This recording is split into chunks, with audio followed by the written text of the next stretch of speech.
Study with your master में आपका स्वागत है। नवोदय विद्यालय प्रवेश परीक्षा जो 20 जनवरी को 2020 जनवरी 2024 को संभावित है, शायद उसी डेट में होने वाली है। उस पर हम कुछ क्वेश्चंस पे जो क्वेश्चंस आने वाले हैं उन क्वेश्चंस पे हम चर्चा करेंगे। और जो प्रीवियस ईयर के क्वेश्चंस आए हुए हैं, जो मॉडल पेपर बने हुए हैं, और उन सारे क्वेश्चंस पे हम चर्चा करेंगे। उनको देखते हैं कि वो किस टाइप के क्वेश्चन बने हुए हैं, उनका लेवल क्या है। उसी लेवल को ध्यान में रखते हुए हम कुछ वीडियो बना रहे हैं उस पे, जो प्रवेश परीक्षा देने जा रहे हैं बच्चे उनके लिए काफ़ी हेल्पफुल होगा। और जो बच्चे अच्छे से तैयारी कर रहे हैं और उनका लेवल कुछ अच्छा है, उनके लिए भी ये वीडियो काफ़ी हेल्पफुल होगा। और उन बच्चों के लिए भी काफ़ी हेल्पफुल होगा जो अभी तैयारी शुरू कर रहे हैं, फॉर्म भर दिए हैं, उन लोगों के लिए भी काफ़ी ये सहायक सिद्ध होगा ये वीडियो। हम पहले जान लेते हैं कि नवोदय विद्यालय प्रवेश परीक्षा कक्षा 6 जो 20 जनवरी 2024 को होने वाली है, उसमें किस टाइप के क्वेश्चंस आते हैं और कहाँ कहाँ से किस टाइप के क्वेश्चन उठाते हैं, उनका टॉपिक क्या है।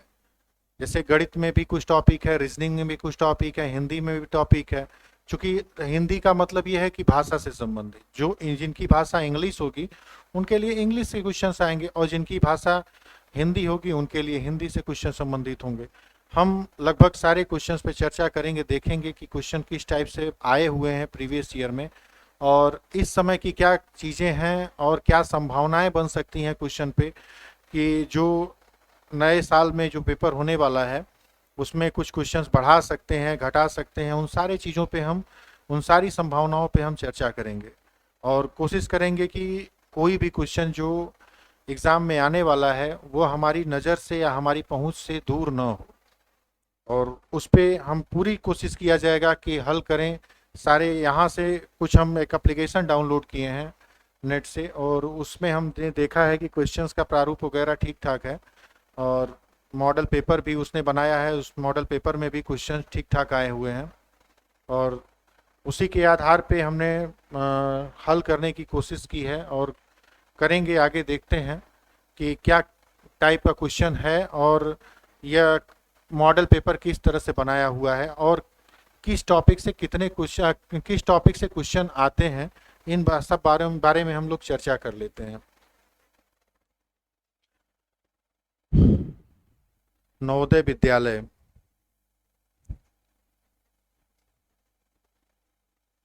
नवोदय विद्यालय प्रवेश परीक्षा ये एप्लीकेशन है, और इस एप्लीकेशन में हम देखते हैं ये स्काई इन्फिनिटी टाइप का कुछ है हमको लग रहा है। और इसमें चीज़ें आती हैं कि मानसिक योग्यता कसौटी, जैसे रीजनिंग के क्वेश्चंस आते हैं, अंकगणित के क्वेश्चन रहते हैं, भाषा परीक्षण।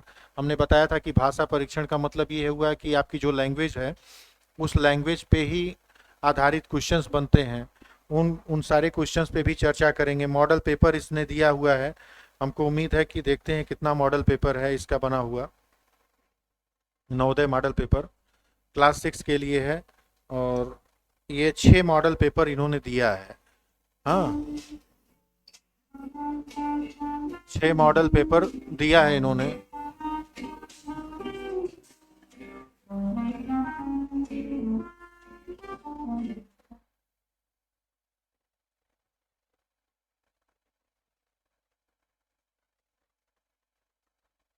ठीक, 6 मॉडल पेपर दिया है, और उन पे हम देखेंगे। पहले देख लिया जाए कि एग्ज़ाम में किस टाइप के कितने टॉपिक्स हैं, और उन टॉपिक्स पे कितना, क्या क्या टॉपिक्स हैं, उन पे क्या क्या हमको पढ़ाई करनी है, ये जान लेना ज़रूरी है। और अंकगणित में हम देख लेते हैं। रीजनिंग में ज़्यादातर जो मानसिक योग्यता परीक्षण है उसमें नॉन वर्बल रीजनिंग के क्वेश्चंस आते हैं।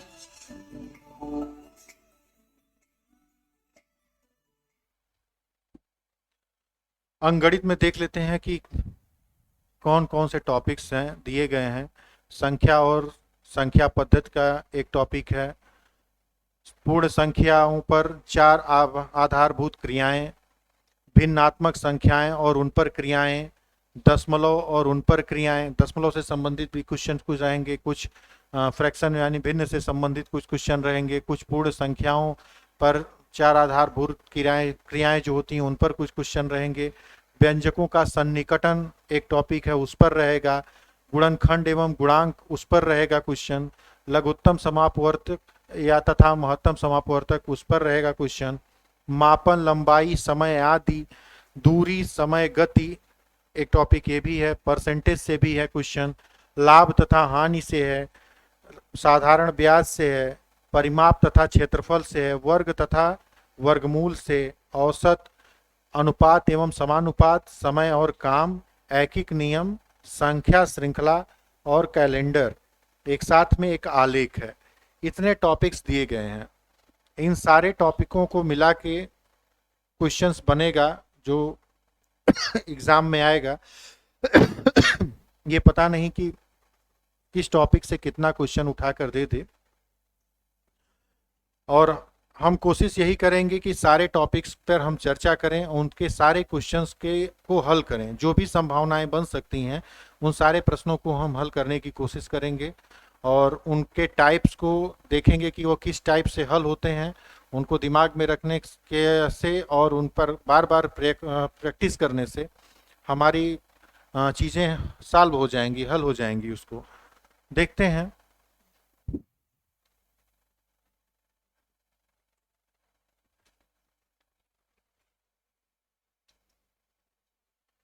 हम चर्चा कर रहे थे लघुत्तम समापवर्तक तथा महत्तम समापवर्तक।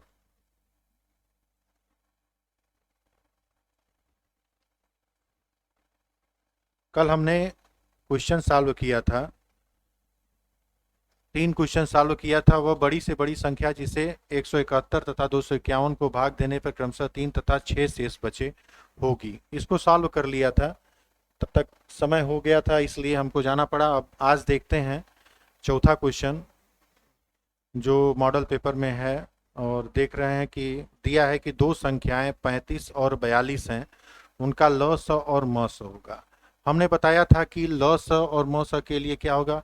ल स वह छोटी से छोटी संख्या जो दी गई संख्याओं से पूर्ण रूप से विभाजित हो जाए, और म स वो हो सकता है कि दी गई संख्याओं से, वह बड़ी से बड़ी संख्या जो दी गई संख्याओं को पूर्ण रूप से विभाजित कर सके। ये ल स म स हमने बता दिया था, पिछली वीडियो में आप लोग देख लीजिएगा जो नहीं देखे हैं। और देखते हैं 35 और 42 का ल स। 35 और 42 का ल स।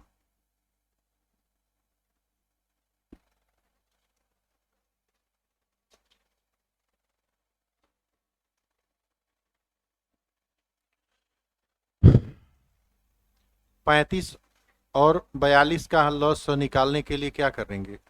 हमने बताया था कि इनका पहले हम गुणनखंड निकाल लेते हैं, देख लेते हैं। मान लेते हैं 2 से यह संख्या कट जाएगी 42, 2 से कट जाती है। 35 तो कटेगा नहीं 2 से, तो यूं 35 को यूं ही उतार देंगे। 42 कट जाएगा तो कितनी बार जाएगा, 21 बार जाएगा। फिर 3 से काटते हैं, 3 से कट जाएगी 21, 3 से काटेंगे, 35 यूं ही उतर जाएगा क्योंकि 3 से 35 नहीं कटेगा। 3 साते 21। अगली संख्या 3 से नहीं कटेगी, 4 से भी नहीं कटेगी, 5 से कटेगी। 5 से काटते हैं तो 5 साते 35, और ये क्या हो जाएगा 5, ये 7 नहीं कटेगा तो 7 को यूं ही उतार देंगे। फिर क्या करते हैं 7 से भाग देते हैं, 7 एकम 7, 7 एकम 7। अब यहाँ पे चीज़ें क्लियर हो गई। 35 और 42 का हमारा लॉस कितना आ गया। 35 और 42 का लॉस हमारा, इनका हम गुणनखंड कर लेते हैं।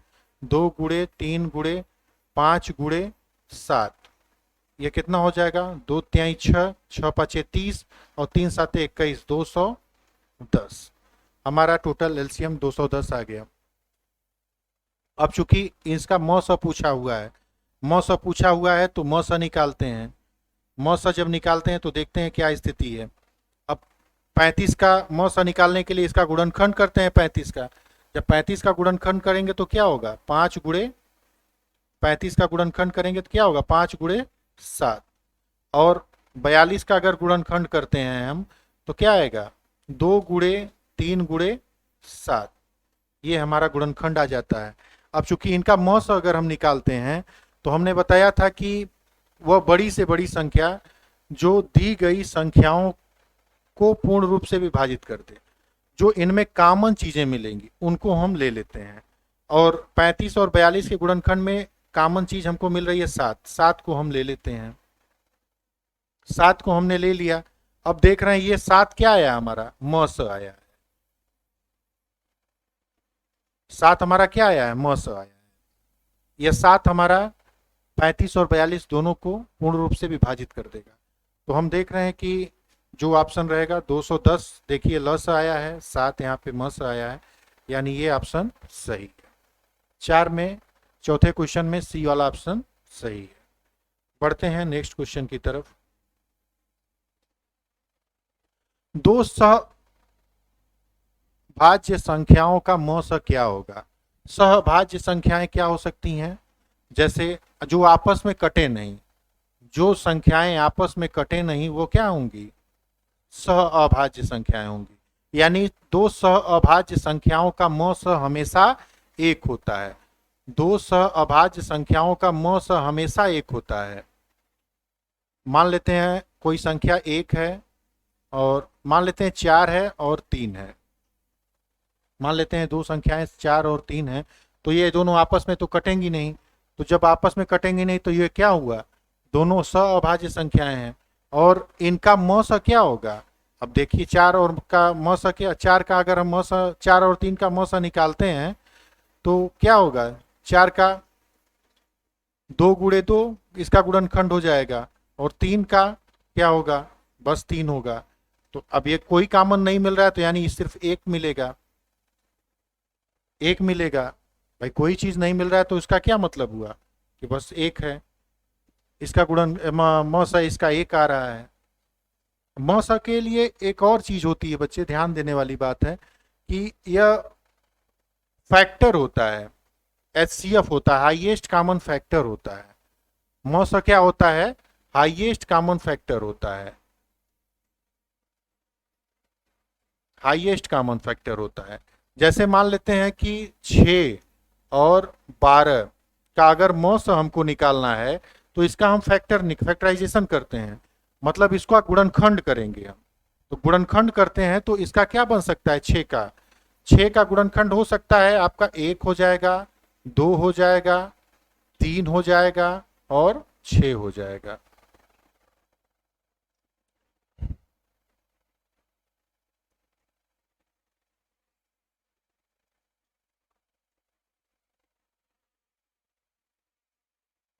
तीन हो जाएगा, 6 हो जाएगा।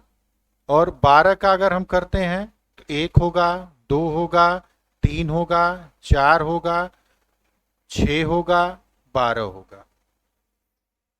एक कंडीशन ये है कि म स अगर अगर हम निकालते हैं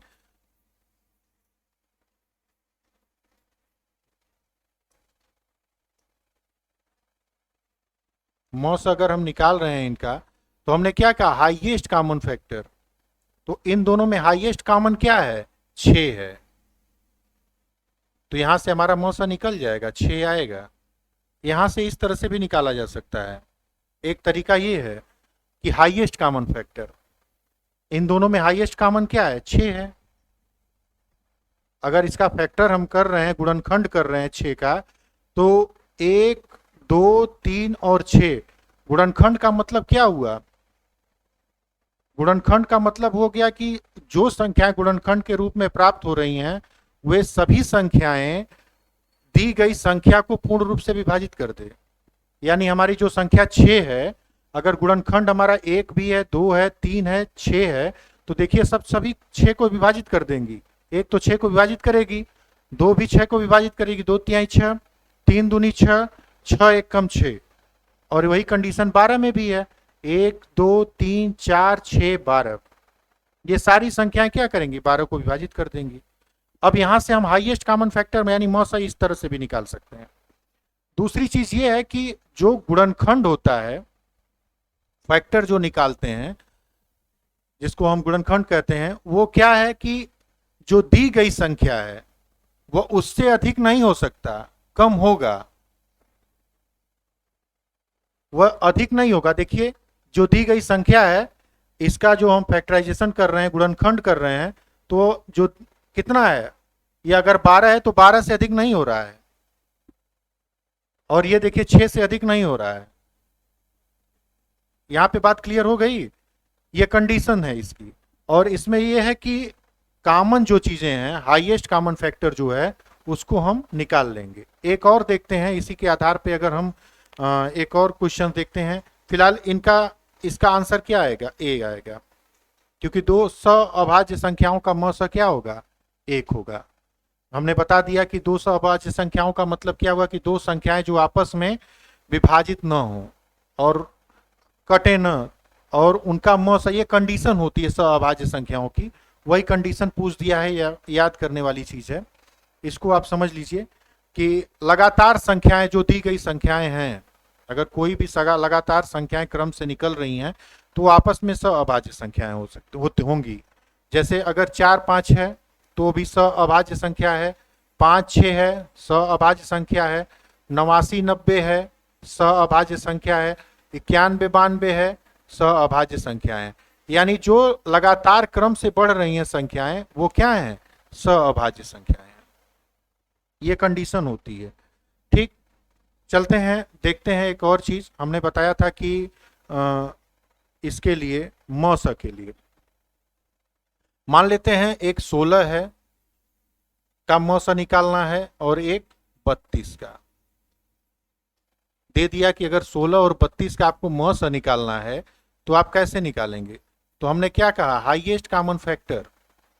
हाईएस्ट कॉमन फैक्टर इसका फैक्टर कर देते हैं, गुणनखंड कर देते हैं 16 का।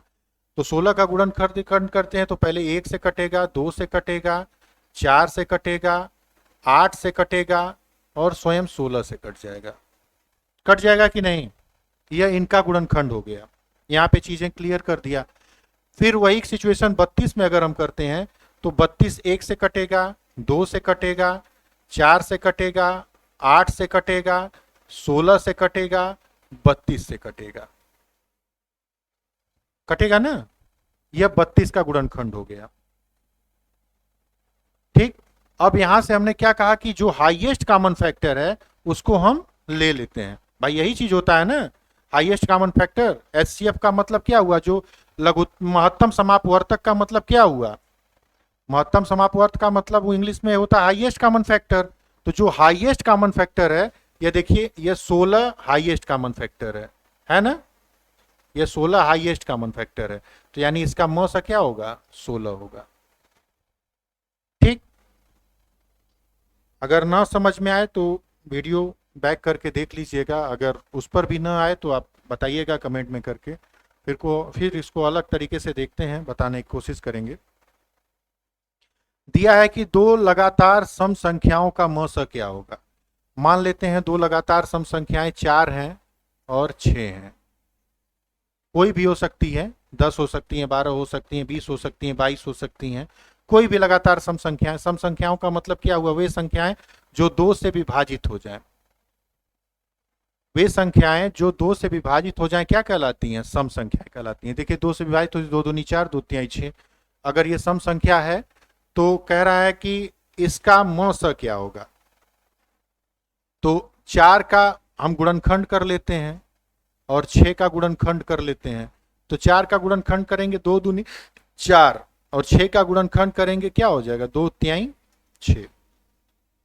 इसका म स निकालेंगे तो बच्चे क्या आएगा? इसका म स आएगा आपका 2 कॉमन है तो 2 को हम ले लेते हैं, यानी इसका म स क्या आएगा? 2 आएगा। 2 लगातार सम संख्याओं का म स क्या आएगा? 2 आएगा। यहां पे बात क्लियर हो गई। अब देखते हैं अगला।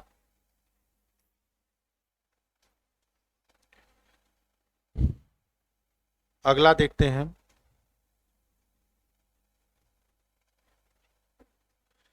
दो लगातार विषम संख्याओं का म स। मान लेते हैं दो लगातार विषम संख्याएं 3 और 5 हैं। 3 और 5 हैं लगातार विषम संख्याएं। 5 और 7 हो सकती हैं, 9 11 हो सकती हैं, 13 15 हो सकती हैं, 21 23 हो सकती है, कुछ भी हो सकती है संख्या। लेकिन हम छोटी संख्या मान के चलते हैं, देखते हैं कि इसका म स क्या होगा। अब 3 का म स क्या होगा? अब देखते हैं 3 का म स क्या होगा। इसका गुणनखंड 1 गुणे 3 होगा या सिर्फ 3 ही मान लीजिए। ठीक, और उसी तरह 5 का गुणनखंड क्या होगा? 1 गुणे 5 होगा। ठीक, अब इसका म स पूछ रहा है, म स क्या होगा, इसका म स होगा, चूंकि कोई कॉमन नहीं मिल रहा है, सिर्फ एक कॉमन मिल रहा है, तो इसका एक म स होगा। ठीक, ये बात क्लियर समझ में आ गई। जब दो लगातार सम संख्याओं का म स पूछता है बच्चे, तो उस कंडीशन में हमेशा उत्तर दो आएगा। बात समझ में आ रही है? जब लगातार दो सम संख्याओं का म स पूछता है तो क्या आएगा, म स दो आएगा। और जब दो लगातार विषम संख्याओं का म स पूछता है, उस कंडीशन में म स क्या आएगा, सिर्फ एक आएगा। मान लेते हैं, देखिए कोई संख्या और है, हम एक और लेकर उदाहरण के तौर पे देख लेते हैं। 7 है, 9 है, इसका म स देखिए, 7 का अगर हम गुणनखंड करते हैं तो 1 गुणे 7 हो जाएगा। 9 का गुणनखंड करते हैं तो 1 गुणे 3 गुणे 3, यही ना हुआ, 1 गुणे 3 गुणे 3। अब इनमें कोई कॉमन नहीं मिल रहा है, सिर्फ एक कॉमन मिल रहा है, तो इसका म स यही ना हुआ, एक। इसका म स क्या हुआ, एक हुआ। यहां पे बात क्लियर समझ में आ गई। एक और उदाहरण देके हमने आपको समझा दिया कि जब दो लगातार विषम संख्याओं का म स पूछता है, तो उस कंडीशन में उत्तर हमेशा क्या आएगा, म स एक आएगा। और जब दो लगातार सम संख्याओं का म स पूछता है, उस कंडीशन में उत्तर हमेशा दो आता है। ठीक,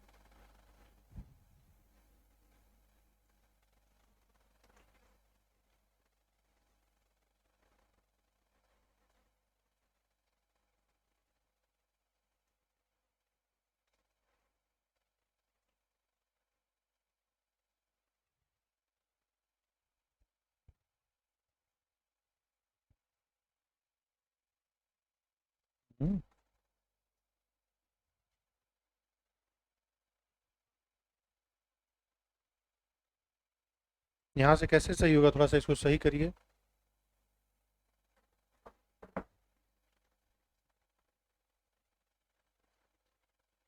हाँ सॉरी, ठीक।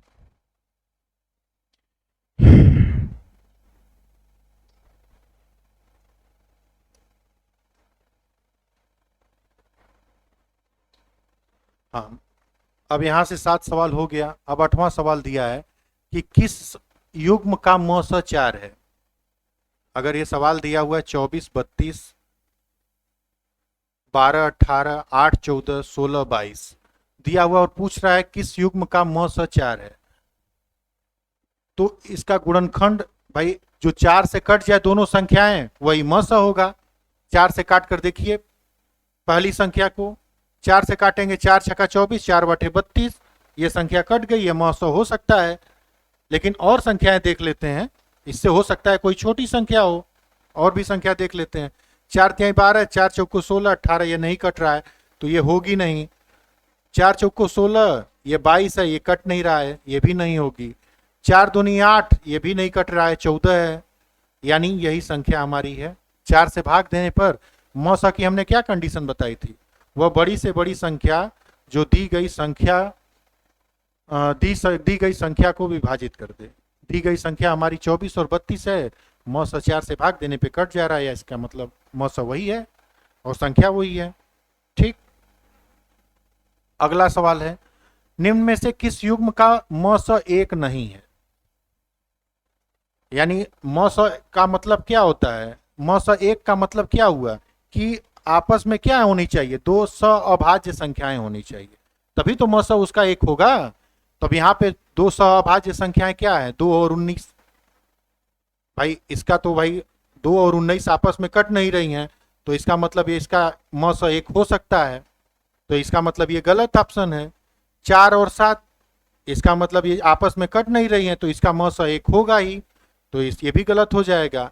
5 और 12 आपस में कट नहीं रही हैं, तो इसका म स एक ही होगा, ये भी इसका मतलब गलत है। 3 और 27, देखिए 3 और 27 आपस में कट जा रही हैं, 3 और 27 आपस में कट जा रही हैं कि नहीं, तो इसका मतलब क्या हुआ कि इसका म स एक हर कंडीशन में एक नहीं होगा। म स कुछ और हो सकता है, 3 हो सकता है, कुछ और भी हो सकता है, निकालने के ऊपर है।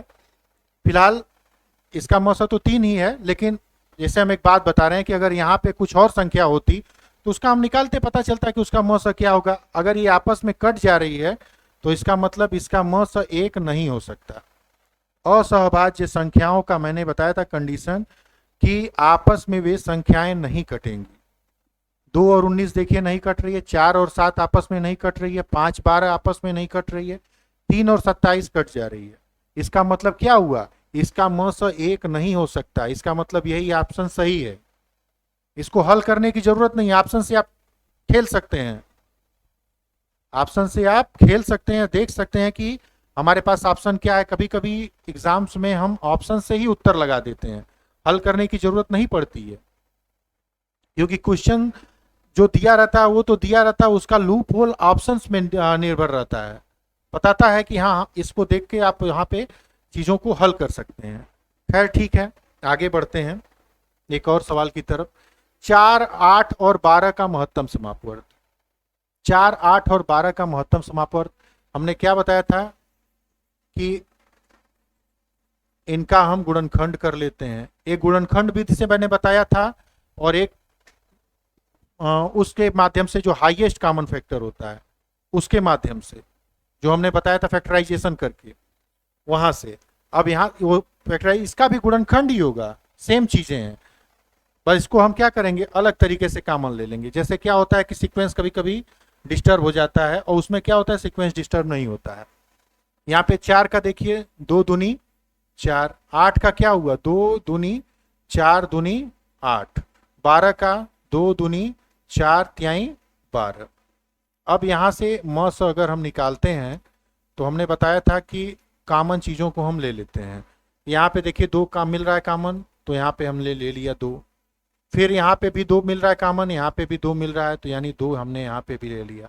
अब चूंकि इसमें कोई संख्या बच नहीं रही है, तो इसलिए हमारा क्या होगा म स मात्र 2 दूनी 4 होगा।